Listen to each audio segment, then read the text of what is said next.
Hey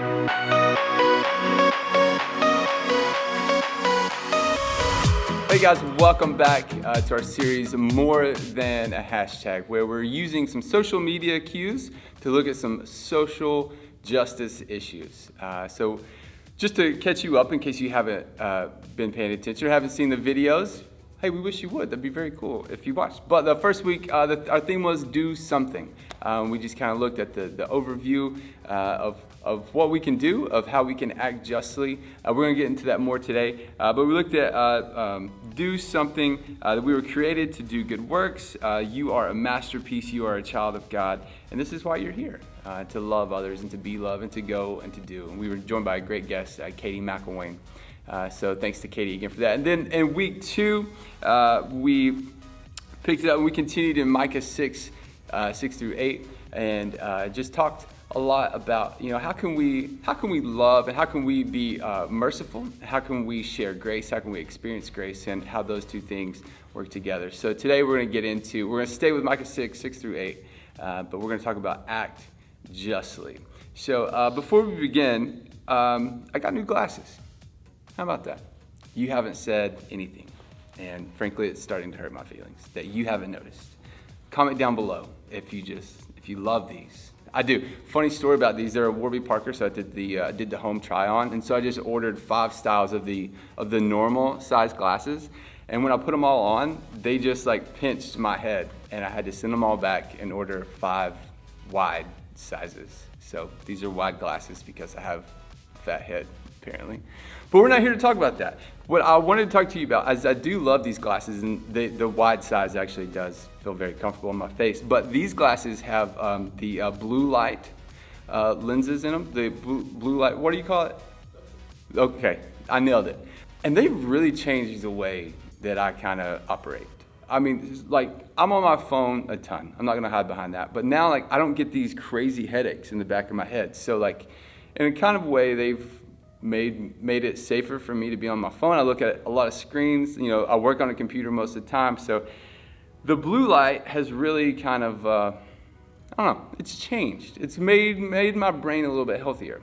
Also, sunglasses. I lost a ton of sunglasses when I was younger. And then, I don't know, it feels like a decade ago, I bought a pair of Ray-Bans. Yeah, sick brag, I know. But I bought the non-polarized version because they were $50 cheaper. Now, I did not know what polarized meant. I just knew they were $50 more expensive for the exact same pair of glasses. And I thought, who needs that? Hey, let me tell you something. I have thought about how my sunglasses are not polarized every single time I've worn them for 10 straight years. It would have been worth the $50 to have the added feature of UV rays not going straight into my eyeballs or whatever polarized. I don't know how it works. I just know it's better. I don't know how these blue light filters work. I just know it's better. I know that when we upgrade the lenses that we use, what we see, life just becomes way better and way easier. In a lot of ways, the Bible is the lens in which we need to view life. Too often, I have been guilty of treating this like it's just a simple $50 upgrade on a pair of sunglasses and just completely ignoring it. You know what? This right here would be worth my time as I view the world. I don't need to have a worldview and then see how the Bible enhances that. I need to have a Bible and then see how my worldview can be enhanced. It starts here and then goes out. I don't go out and then bring this along with me for the ride. That's backwards. Let's go back to Micah 6. He has shown you, O mortal, what is good, and what does the Lord require of you? To act justly, to love mercy, and to walk humbly with your God. Those are 3 very powerful things that Micah has instructed the people to do of the time. And those are things that we're still going to wrestle with. So what does it look like to act justly? If you haven't, go back to part 1 of this series when we have a conversation with Katie McElwain. And we talk a lot about 3 things. And I want to revisit them today. If we talk about how do we act justly, it's easy to think about in 3 ways. Number 1, there are physical needs that we can address. And that is acting justly. One of the first steps we can take toward justice is to help meet people's physical needs. Like we can hand out food and water or hygiene kits to homeless people. We can serve food at a local soup kitchen. We can deliver food to families. We can rally friends together to provide free school supplies. There are a lot of physical needs that we can meet on the way to acting justly. Number 2, relational needs. Sometimes when we talk about justice, all we think is about the physical needs because, that's kind of easy. Like, it's not tough to put canned food into, a big bin and send that off to people in need. That's as simple as a trip to the grocery store. That's pretty easy, but the relational needs also need to be met, and that's a little bit more difficult. Like what we talk about when we talk about relational needs is just making weekly visits, not just one-time visits to elderly, sick, or be bedridden. We can share a meal with a person who's homeless, not just serving them and wishing them well, but to just serve them and then maybe to hear some of their stories and what their life is like. We could teach ESL classes to new immigrants who need assistance. We can volunteer at a church or a local organization as a mentor, which can happen on Tuesday nights at Cokesbury Church, by the way.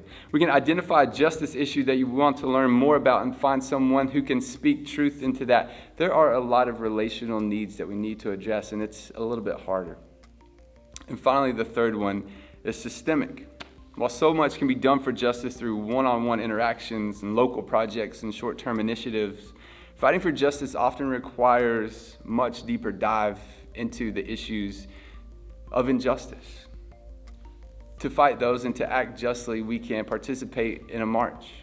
We can peacefully protest. We can boycott unjust businesses or facilities. We can campaign by writing letters or making phone calls or reaching out to our local government officials. We can use your voice as soon as you're old enough to vote. Go do it. Cast your ballot. We can pray for change and wisdom to know how to move to God's mission. This has been a difficult series. Time's been an uncomfortable series because as I tried to experience some of these for myself, the physical needs are a little bit easier, but the relational ones and the systemic ones are the ones that require much more effort and much more time. And those are the ones that kind of start to feel a little pushback. But when we invest, when we get to know people, when we make this a little bit personal for ourselves, man, the mission becomes a little bit more clear. I want to leave you with this. This comes from James chapter 1, verses 22 and 27. So I'm just going to read those 2 verses for you. Verse 22, do not merely listen to the word and so deceive yourselves, but do what it says. And then if we move to verse 27, religion that God our Father accepts as pure and fruitless is this, to look after orphans and widows in their distress and to keep oneself from being polluted by the world. This whole idea of do something and act justly, that's not something that Cokesbury Church wrote. That's what God calls us to do.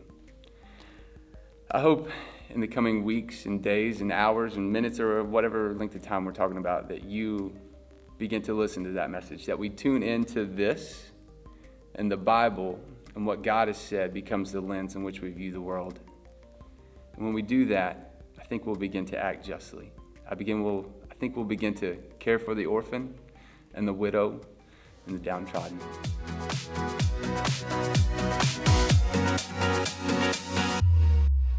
What's up, guys? Manna and Joshua, and we are back with another week of discussion questions. Just to recap, the first week we talked about what justice is, and that's just simply making wrong things right. The second week we talked about love mercy and just how that's really what mercy is not getting what we deserve because, at the heart we're sinners, but God still loves us anyways. So this week we're talking more about living justly. And what that is, like one of my favorite quotes that I just found while we were doing this is by Dr. Cornel West, and it just says, justice is what love looks like in public. What do you think he meant by this, and what are any examples of this? And for me, I think that's just seeing in public loving people.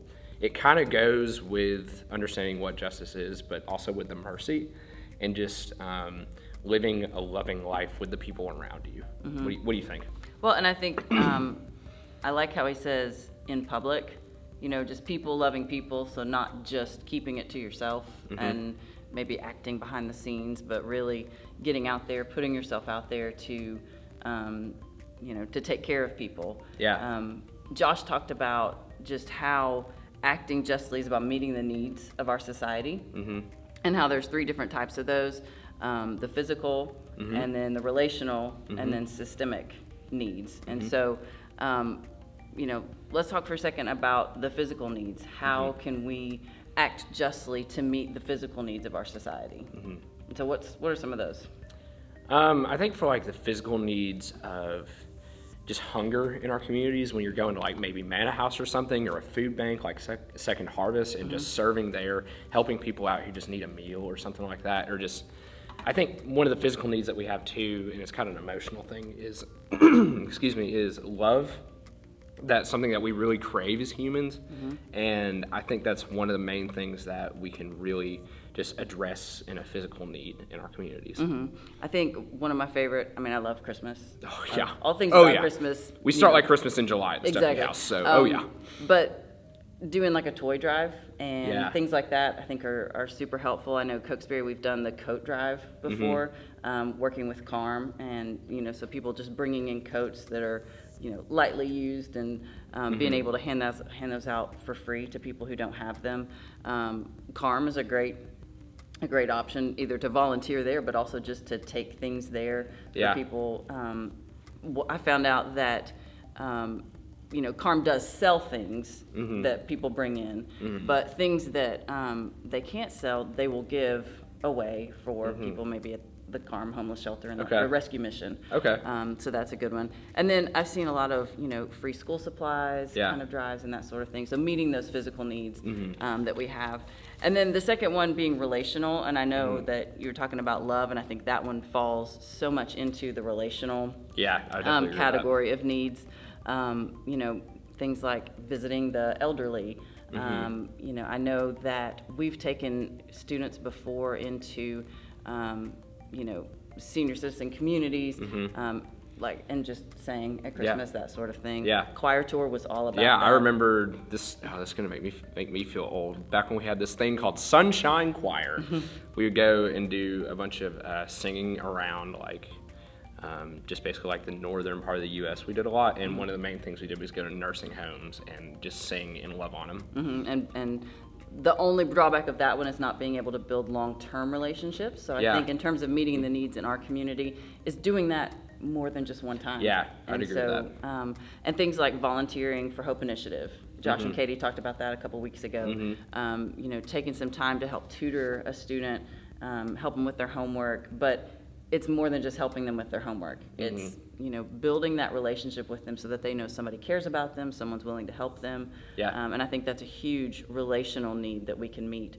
And then educating yourself and educating the people around you about what that means. And so I think, just as much about educating yourself about justice issues will allow you to build relationships with that. And then the systemic ones, and I don't think everyone may not know what that means, but systemic needs are talking about those deeply rooted issues in our society. So things like racism, poverty, women's rights, the list goes on and on. Those are such deeply rooted issues that we can address in different ways. And things like going to a peaceful protest, that sort of thing. I know that boycotting businesses that maybe exhibit some unjust behaviors, whatever those may be. And then the one that I like the most, and once the students are old enough, vote. Make your voice be heard. That can address some of those bigger societal issues that are so unjust. Step out and write your congressman, or write some of the political people, and just make your voice heard. Is a huge way to address that. So I would definitely agree. I would definitely agree with all that. The last question that we are going to talk about here, just how can we help each other act more justly, or just be justly as humans? And I think the main thing to remember for us is that in reality, we have no idea how much God can use us, because he can use us, he can use you guys to change the world, like every day. I think we're seeing a lot of that right now with people just making their voices heard. And I think one way we can help each other with that is just calling each other out when we say, or maybe we do something that we may not even realize is not just. We might say something as a joke or something like that, but in reality, it's just very hurtful and not just. I mean, you say that a lot, but like it's just what it is, and it's just calling people out in a loving, caring way. Yeah, that's a huge thing, is we have to help each other because we're all sinners. We're all going to mess up. We talked about that a lot last week. Oh, yeah. And so I think you're right. It's just keeping each other accountable in a loving way. Yeah, so I'd agree with that. Yep. So guys, talking this week about acting justly, and remember that you guys with your small groups can go to the Cokesbury app, the resources tab at the bottom, and you'll have access to all those questions, or go to cokesbury.tv/students, and you can find them there. And so we hope that you guys will look at that long list of questions. We've only hit a few of them, and talk to your small groups and really look at how you can act justly, and maybe step out of your comfort zone this week to do that.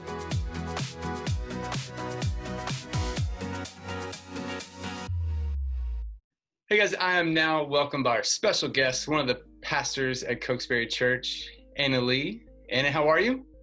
Good. Thanks for having me. Good to see you. Yeah, we're so excited that you could be part of this conversation with us.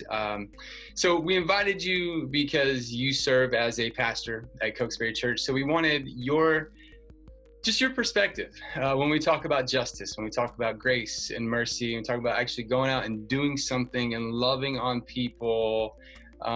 Now, what does that mean to you as a pastor? How can we do that as a church? Kind of walk us through that a little bit from your pastoral perspective, if you could.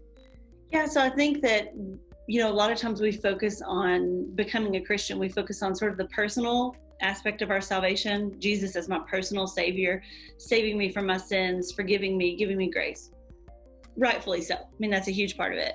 But that's really just the beginning of it, that once you accept Jesus as your own Savior, then your whole life becomes about becoming more like Jesus and then seeing the world the way Jesus sees it. Yeah. So it very quickly becomes about a lot more than you. So then you're going to take this idea that Jesus looks at the world and goes, okay, you can see it over and over again in Scripture where Jesus goes, okay, the thing that's at the bottom of the stack, that's the thing I'm going to put at the top of the stack. The person that's getting left out, that's the person I'm going to include. The person that's in the most trouble, I'm going to give that person the most attention. And he does that over and over in his personal interactions. So I think that's then the model that we use for our life, and then how we model our church. Yeah. So you said something there earlier. I talk about using the Bible as a lens in which you view the world. And then you said something like seeing the world as Jesus sees the world. So what's a pointer you could give, or something that's been helpful on your journey, because we're trying to make all this personal, and in our relationship with Jesus is very personal. But what is a little pointer you could give us to really kind of using the Bible as a lens? What is that? What do you hear when I use those words? Yeah, so I think for me, it's just been a lifelong journey, and I hope it'll be forever for me, of thinking how can I look at the world and see it the way God sees it? And sometimes that's sort of obvious. You go, oh, somebody's in need, God would want me to help that person, right? That's an obvious thing. But other times you get in a situation that's not as obvious. And so to go back to that lens and say, okay, how would God view this particular situation? And I think you go to clues that Jesus gives us about if Jesus were standing here, who would be the person in this room that he would be talking to? Mm-hmm. Would it be the most important person in the room, or would it be the person standing over to the side? Yeah. Well, you watch Jesus and he's always picking that person standing over to the side. So I think when I get stuck in a situation, that's the thing that I try to come back to in my mind is if Jesus were the one standing here and not me, what would I be seeing him do? And I try to just follow that path. I'm not going to get it right every time. I'm not going to execute that perfectly, but yeah, it gives me, like you say, kind of a pointer of how to apply that in my actual physical life. Mm-hmm. Yeah. So when you think about doing all that, and then we kind of look around 2020 as it is, and up until July right now, it's been a rough go. I mean, it feels like, what has this world has this year handed us anything and said, here's a favor for you? So I guess what I'm getting at is, even when life seems tough, looking through that lens doesn't always feel like it's going to be the easiest decision. right? Oh, yeah. I mean, I think you don't have to look any further than the disciples to realize like choosing the path of Jesus is going to be like most fulfilling, most rewarding in this life and in eternity, but not your easiest choice. Like it would be way easier to not be a Christian right now, to not care about like the problems that other people are facing, just like look internally, like what could I do to make this less awful for myself and do that. But so Jesus is just like constantly calling us out, like, no, your thing is not the only thing. And I think that's something I've learned a lot during 2020 is it's so easy when things are bad to make my thing the only thing. Right? Like just my thing is important. And it's not that my thing's not important, that whatever I'm mad about that day or stressed about or frustrated. But I think this year has made me realize like there's a lot more going on than me. You're looking at the protests that have gone on all around our country and you go, oh man, that's not something that's happening to me in my daily life. Like I don't get discriminated against because of the way I look. But I'm like, wow, that's so real in people's lives that are my neighbors, my friends. And like, would we have noticed it at that level if it wasn't for the way things are going? I don't know. So, I mean, I think this year has forced us into noticing like what other people are going through. I think that could make huge changes in us in our world forever, maybe. So this we started this series just with the theme of do something. You know, we don't have to do everything. You know, we're not going to be the people that we are not going to change other people. God is going to do all that, but we want to go with him and be part of that. So when you think about the idea of doing something around the idea of justice, what are you passionate about? What is that something for Anna Lee? I would say my something right now is just to listen. And I felt so just convicted, I guess is the best word I can use. Just like this realization, like I have got to shut up and listen for once. I think I'm a talker by nature. I like to talk to people. I want to get together and hang out and hear what everybody has to say. But right now, I just realized like if I'm going to be about justice, if I'm going to be about caring for the people God cares about, I've got to stop talking long enough to listen to what they are saying. So for me, that's looked like listening to podcasts by people that are really different than me, or making time to read a book by somebody who's different than me, or read an article, or just like listen to the experience of a friend who's different than me and go, yeah, my perspective is not the one that has to be at the center all the time. And listening sounds a little passive, I guess, but really it's not. Like you have to choose to do that. And so I feel like, God is asking me to do that. I can't get around that I have to listen to know what's best. Yeah. And you called it passive, but in my brain, I was thinking like, okay, yeah, I've been doing that too. Did I pick listening because it was the easy decision? I maybe picked it because it seems easy, but if you're like actively listening to these conversations, they are like super uncomfortable. And like, I've had to confront myself with a lot of, unlearning. And it's just like, okay, I've had it wrong for 35 years now. And so it's just like you were talking about, like just listening and being quiet has been for me, it's been an enriching process. And in the process, I've learned like, even though like, I feel like I'm making a better effort now, like I still got a long way to go. Yes. And I think that's such a good point because I'm sort of wired to like want to get something done, like finish it. I'm going to put a lot of effort in and then we're going to get it done and move on. There's no getting done in justice. You won't ever get done. And you could see that as discouraging maybe, but I think it's exciting to think that really when you're talking about justice, you're also talking about building God's kingdom. That in the Lord's Prayer, your kingdom come, God, your will be done right here in earth as it is in heaven. That's a lifelong thing we get to be a part of as Christians, like this building of God's kingdom on the earth, this bringing about of God's justice on the earth, which means we're going to have to listen for our whole lives. And shouldn't we anyway? Right? Like that's a good thing for us to be doing. It goes beyond even the topics that are kind of in the forefront of people right now. Like what if in our day-to-day life, like we just listened more? Would we be so judgmental? Would we be so quick to push our kind of agenda if we just listen more? I think it could change the world. Yeah. Okay. I'm going to hit you this kind of an abstract idea. Okay. So when we talk about like this path toward justice, a lot of times we think that the end goal is equality or diversity or any of those words that end in ity, it feels like. But should we kind of change the lens in which we're looking through and be like, the end goal should be God's kingdom, heaven on earth? Yes. Because that is diverse and equal Absolutely. and loving and merciful and great. Do you think that's like from like a biblical perspective? Is that the better way? Absolutely. Yeah. I mean, when you talk about like bringing about the kingdom of God on earth, it already includes all those things you're talking about. So if we focus on that, about like what's God's vision for the world, it is going to include equality and all of the other words you were listing. So yes, I mean, I think as Christians, that's 100% the lens we can use to say, this is not sort of secular work. I think some people act like, well, this is just like social justice or this is just social problem. No, it's not. It's a spiritual thing. It's all of it. So God's kingdom has to include every part of our lives, from the way we treat our friends and family, to the way we vote, to the way we show up to kind of our personal relationship to Jesus. Kingdom of God is all of it. So yeah, I mean, I think that's the goal. And if we could sort of unite ourselves and our mission under that, that's the very best thing that we could be doing. Awesome. Well, Anna, thank you so much for your time. Thank you for helping us continue this conversation. That's really all that we want to do. So thank you for coming in and being part of that with us. Well, thanks for leading us in this, Josh. I think it's so important, and I've gotten so much from watching what you guys have been doing this month. I'm just looking forward to seeing how students are going to keep leading our church toward this mission. Hey, they are the ones that are literally going to change our world. So Okay. it's an honor to know them, be with them. So we want to thank you for watching.